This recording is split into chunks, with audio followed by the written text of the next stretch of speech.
Really excited for the conversation tonight. Tonight we're going to talk about all big brands becoming fintechs. And what I mean by that is companies with distribution adding on fintech products over time that historically wouldn't be viewed as or seen as fintech companies themselves. So awesome panel with Kurt from ScaleFactor and Henrique from Brex. So I'll let you guys introduce yourselves and then we'll jump into the panel. Hold your questions for the end. We'll have a Q&A period when we're all done here. Henrique, you want to start us off? Yeah, sure.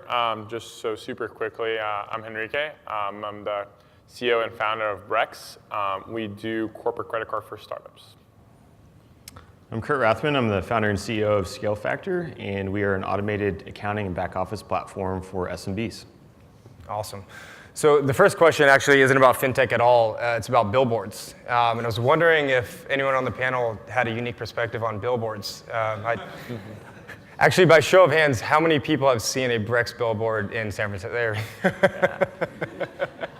I would love to just hear from your perspective the decision to do that and kind of the process and results, actually. Yeah, so I wish to take credit for this idea, but it was actually our head of sales. He came from Zenefits, and when they launched, he had this idea. Oh, let's get these billboards when we launch, and so people think we're legit.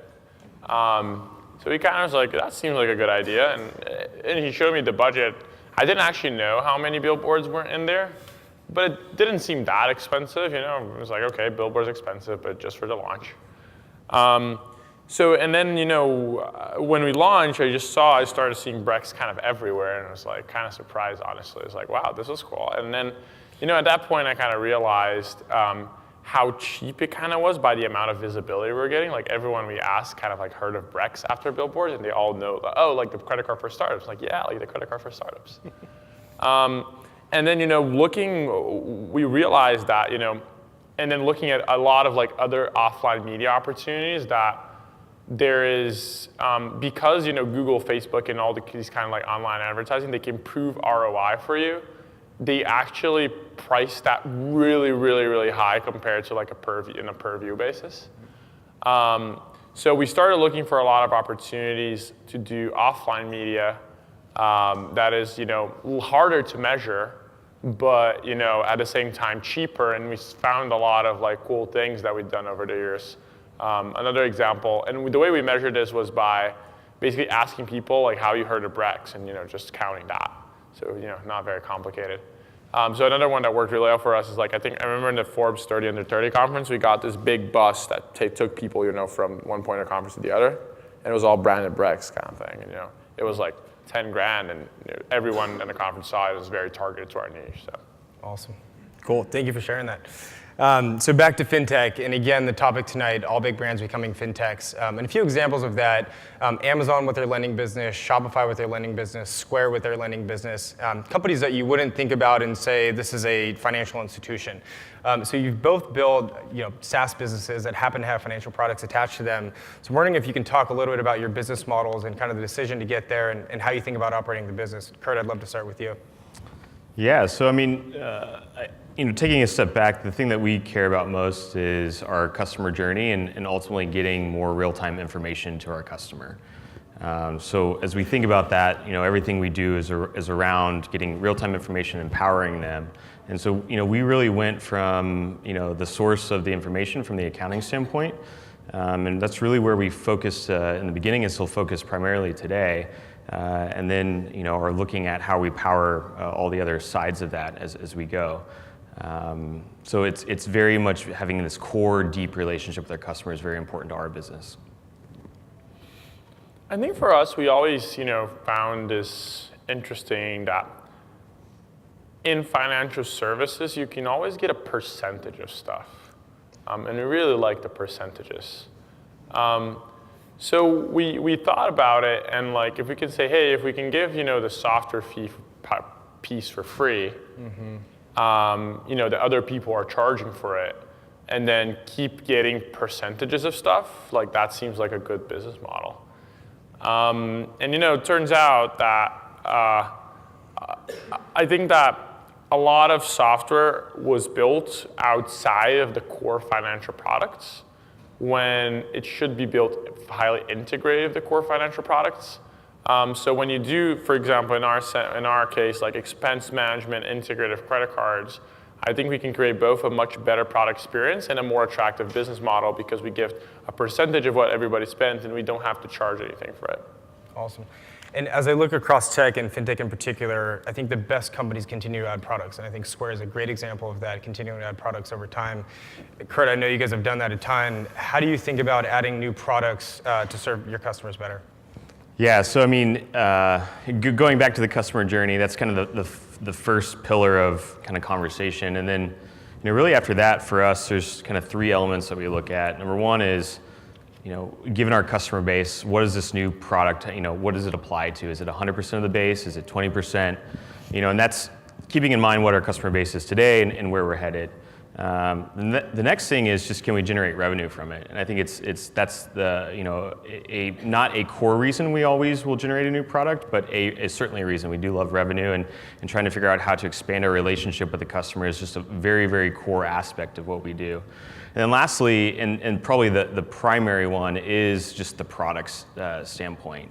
We are a business today where a lot of things happen on a 24-hour basis, and that's kind of the way the world works today. You wake up and your bank account's refreshed, and you have a new balance, and you see the charges from yesterday, and so forth. And so we're always after, how can we see more intraday transactions? How can we guide the business owner in the AM and the PM, and does it matter?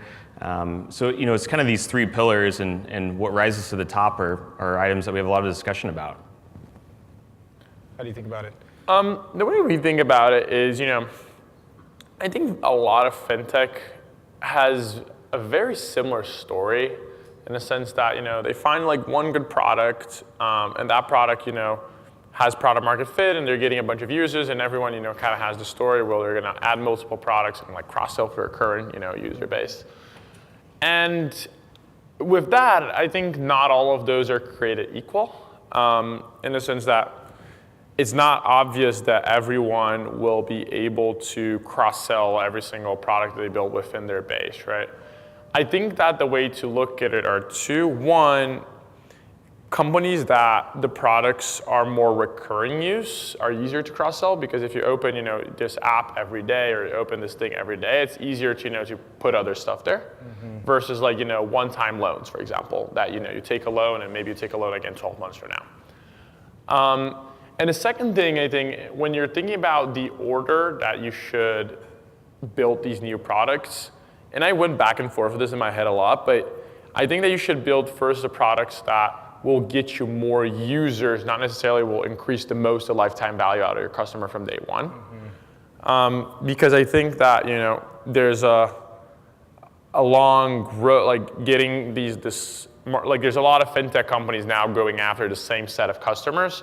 So I think if you can create relationships with the customers faster and like get market share faster, that's more important than increasing the revenue per user on day zero of the first product.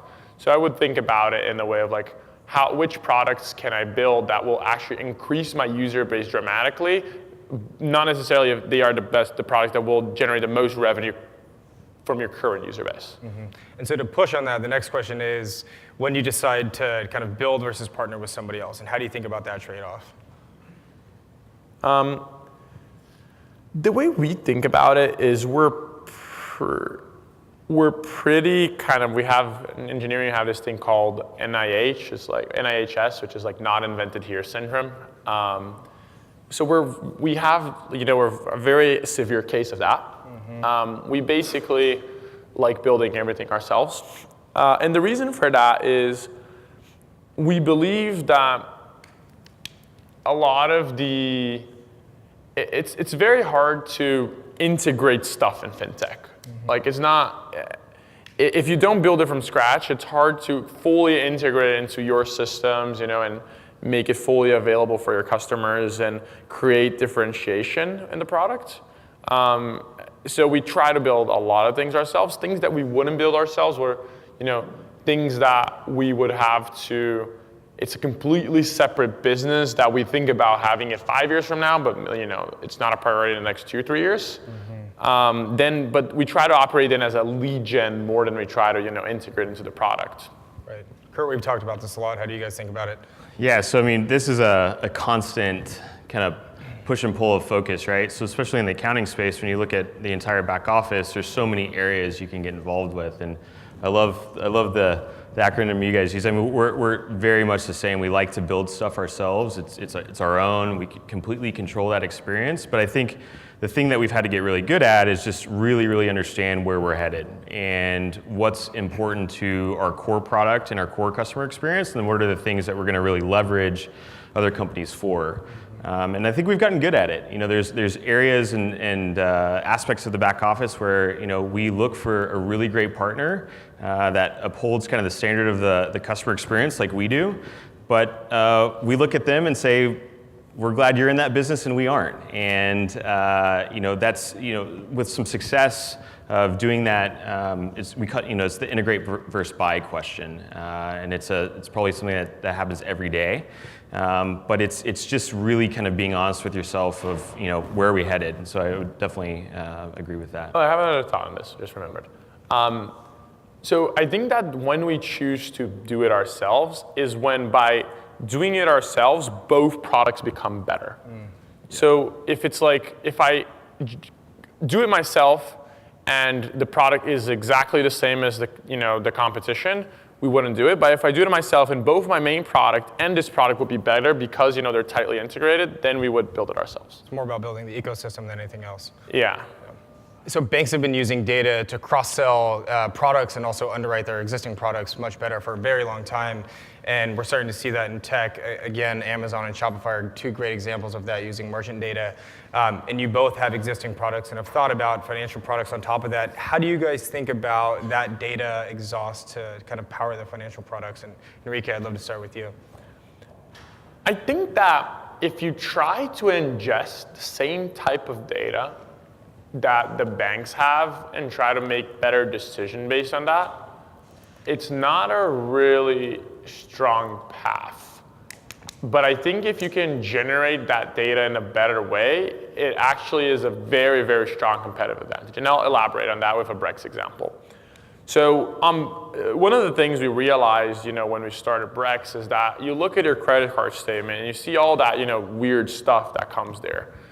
And, you know, it's really hard to interpret, you know, that bank statement like data or their credit card kind of statement data that, you know, you get. And it's really hard to do anything with that. So one of the core things we did at Brex from the beginning is trying to transform like that data into something useful. So we basically created a very strong categorization and vendorization engine that we transform each of those line items and we attach it to a vendor in a category that's like very accurate. And then we can use that data to actually, you know, give people better reporting on how much they're spending on their card by vendor and stuff like that. So I think if you actually are in the position where you can clean the data and make it much better because you have more information. So the reason we have more information, for example, is because we also get the receipt from the transaction. So we have more data, you know, on that transaction to the bank. Then I think the data advantage is very powerful because it's very hard for banks to do that because of their core, you know, systems. If you're just ingesting the data without generating it, I think it's very hard. I think, for example, like Square Capital did a great job on this because they generate so much data from their payroll system, from you know, from the transactions and like all their services, and then they use that to lend. But it's like newly generated data is not data that anyone could get, and they're processing in a different way. You know, and this is something we battle with a lot. We have a ton of data, right? So we have all your accounting data, your HR data, your payments data, your card data. I could keep going around, and so there's just a ton of data. And what we found, and what our user really cares about, and how we're trying to change the world, is just really guiding our user, right? So it's really about kind of this delightful, proactive alert at the right time. And we experience this in devices and kind of products that we use all the time. But our ability, you know, real-time examples, our ability to let a customer know that maybe next week they're going to have a hard time making their payroll, and providing them some solutions for that is very, very valuable. And so it's the mix of great product with the right alert at the right time that's all powered by that data. And there's just a lot that we go through to kind of generate this natural language alert that makes sense at the right time. So going back kind of 5 to 7 years during the marketplace lending revolution, we had companies coming through saying, we have, special data, we're analyzing it more efficiently, and we're going to build these financial products because we have that data. That moat didn't last very long. So how do you guys think about kind of creating a moat around that network of data that you've talked about here? I think I go back to my same point. If you're just gathering other people's data, I think that's not a very strong competitive advantage because other people can gather data. Right. If you're generating your own data by some way, I think that's more powerful. Yeah, I really think it comes just back down to the customer experience. That's the moat's created when there's iPhone, Android folks in here in the room, obviously, but when you're prompted to leave, 7 minutes prior to when you thought you were because there's traffic is, a little bit more today, right? And there's tons of data around that to generate that, but it is just so simple and you kind of just don't think about it. But you do leave a little bit earlier. Maybe not 7 minutes in this example, but you do leave a little bit earlier that day. And so we just look at it from how do we put it in play and make it useful where we're not really having the user think how we got that, but more so like, hey, that was really, really helpful in this case. And our thought is that we keep doing that more and more. That continues to create a moat around the entire customer experience, which is really very valuable to us. Yeah, awesome.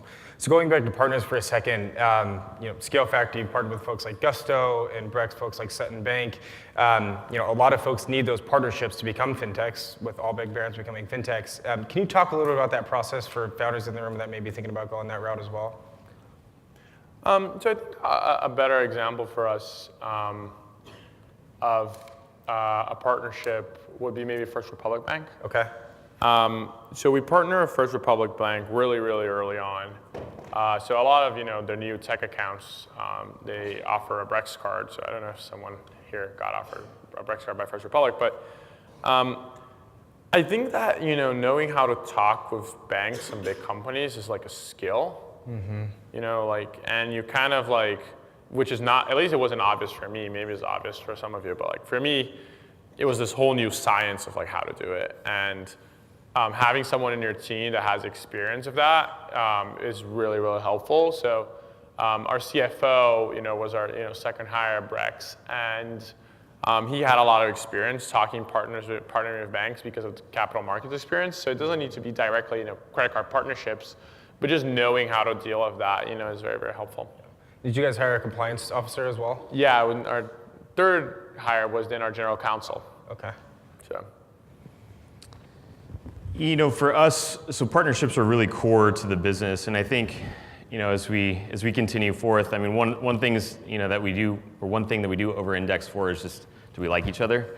And so I think that's the core of a great partnership coming together. Can we sit in the same room? Do we enjoy the time that we spend together? And I know that sounds like it shouldn't matter, but as we have done more and more partnerships, it certainly is a driving factor. From there, then it's just really aligning kind of the business goals and priorities. Do you care about exactly, we're very design driven. Do you care when this customer is going to leave ScaleFactor and enter your world, and when is that? And we spend a lot of time on that handoff, and you can kind of just tell in that experience, do they care, do they not? And so kind of aligning values there. And then lastly, there's a lot of maintenance work, right? And I think that you got to enjoy that. I mean, we're educating their sales team, they're educating ours. We're in their office. We know where the snacks are. It really is kind of this combination of two companies coming together. That's what we're interested in, and we're looking for companies that are willing to do that with us. And that's really what makes a good partner at the end of the day. And so you talked about a couple of things there, but as the business grows, we just talked about adding new products, right, which is core to your DNA. How do having partners in different business lines affect the way you think about adding new products? What does that communication look like, and what does that process look like? Yeah, and so we're constantly, we've all these things, these products that are on the shelf that we're working on, and a lot of them are gated by a great partner. And so, that's as we continue on, it really is the limiting kind of factor a lot of times versus going and building it yourself. And then, to the prior question, that starts to come into the conversation as well. So, it's just a constant measurement of what's new in the space, who's up and coming, who's trying to solve what. It's just a core part of our business is the partnership side. How's it affected you guys' product process? Honestly, for us, there's the core partnerships, which is the one that enables us to issue a credit card, for example. And I think, that's like one that's like super important to get super right, like nail it down. And then there's a lot of the, smaller partnerships that you do for customer acquisition, for cross-selling products and things like that. I would say that, partnerships have been a channel for us. There was no partnership that was like, wow, this changed the way Brex would work, or it got us, 5x in our, like, it was always good. It was a part of our channel, but, it wasn't like, Microsoft and IBM where it like completely changed, their business. Right. If you can, get one of these kind of like life-changing partnerships, yeah. I think it's really valuable. Otherwise, you just keep grinding and having a lot of them, because it's very rare to a partnership to, be very big, even if they seem big. So you have to get a lot of them, and then, add the small pieces, and then your sum of partnerships will become something really great. So the last question is, you're obviously both building your own businesses today. Throughout that course and talking to other folks in the ecosystem, if you weren't building Brex and ScaleFactor, what other opportunities have you seen out there that you're really excited about? And Kurt, you're nodding, so let's start with you. Yeah. These are these, things that you think about when you're not thinking about the business, right? Which is rare. But I've got this fascination for home automation, and really kind of the same application to somewhat what we do to a business owner, but really guiding you in the home. I know it's like a 20-year endeavor from when, and even prior to that, as we're seeing the space evolve. But I really do think the smart and connected home is just going to be something of the future, where you walk in the door, is the refrigerator full? No, groceries are already ordered and on the way. Kind of these, this ability to kind of lead somebody through their life is just very fascinating to me. I love the delightful, idea of like, oh, the groceries are delivered, and the doorbell rings. I wasn't even expecting that. That's just a really cool moment. So something around that space of, home and life kind of automation is intriguing to me. How about you? I don't think that much about other things that are not Brex. Has to be different. Yeah, but I was gonna have a but. I think there's an opportunity, I think, tied to the name of the event, I think there's an opportunity to create infrastructure for enterprise to get into fintech. I think there's companies like Marqeta, they're helping that in like the card issuing space, but there's like the lending side of it, the insurance side of it. There's all, these other kind of like more infrastructure companies that could serve the enterprise and allow them to get into fintech that I think, would be cool. Yeah. Awesome. Let's flip it over to you guys. Anybody have a question? We have one here. Hands up. You got it first. Thanks, guys. Congrats on the businesses you both built. It feels like kind of banking the SMB is now one of the new themes in fintech going forward. You saw it with First Data acquisition. You've seen it with kind of different companies in this space. What's your vision for kind of the future bank of the SMB in terms of the things they need and what needs to be different in terms of service offerings to them? I think that bank is a very big statement, right? Because banks, if you look, like they have like so many products. I think that my comment on that is, I think that starting with a checking account is a very tough strategy because businesses have a lot of needs, and checking account is a need, but it's not the most acute one. I think that people who will win there will be people who, more like Robinhood on the consumer side, for example, that has a very popular other products, and then is upselling checking accounts more than someone who starts with checking accounts and then tries to upsell other stuff. Yeah, for kind of my answer to that is really just the simplicity of it all, and creating a streamlined process. Can you open a bank account without being at a branch and have that in a streamlined process, and does regulation allow that, and so forth? And I think it is interesting. A lot of small businesses, when they start, I mean, they're just kind of going down the list of, okay, what do I need to start my company, right? I've got my legal docs, I form my LLC or C corp, and now I need a business banking account. And I think it is interesting because that's not really a high margin item to the bank. And what the bank is looking for, other auxiliary products for that business to eventually consume. And so it's going to be interesting on how that can intertwine into that customer journey, and ultimately kind of enable the bank on what they need to be profitable to kind of innovate that way, but still bring it into a 2019, 2020 kind of world. This question is probably more directed for ScaleFactor, but Brex, you can answer as well. In the interest of data and acquiring data and building financial products around data, in addition to partnering versus building internal, as you guys scale, how do you think about offering lending products to your small businesses, and also other financial products in that sense?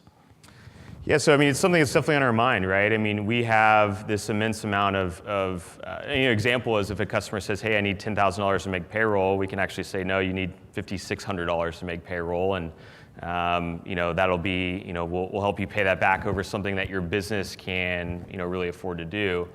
So there's just kind of these operational items. And then, really in our space, what we find is that what causes a business to fail a lot of times is they make some mistake with their cash flow.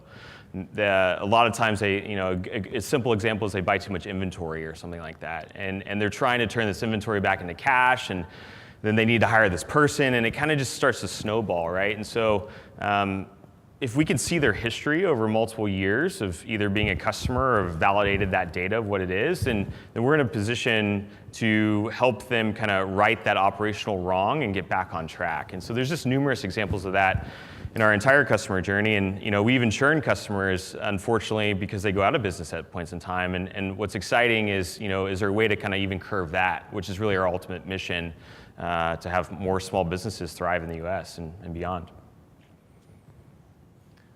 We'll do two more. Any other questions? For the ScaleFactor segment, for Kurt, have you considered partnering with banks for your product yet? Any lessons from that? We have, yeah, absolutely. And so it's just about forming that relationship and going down that path and understanding where risk is and where we want to make our bets.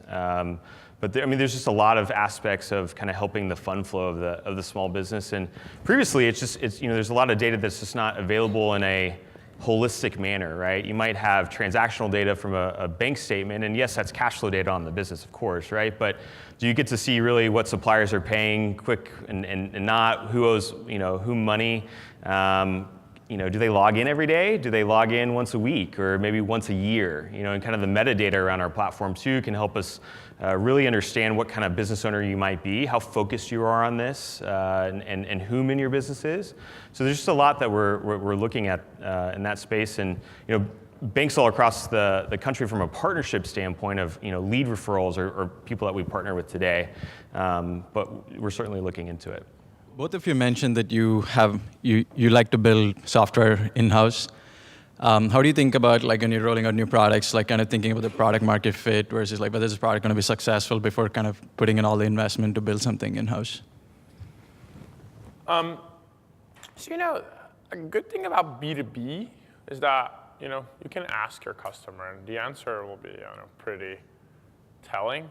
And I think in financial services, I feel that a lot of the times you're building already products that people already need. They're just comparing between a bunch of options they need to be the best one.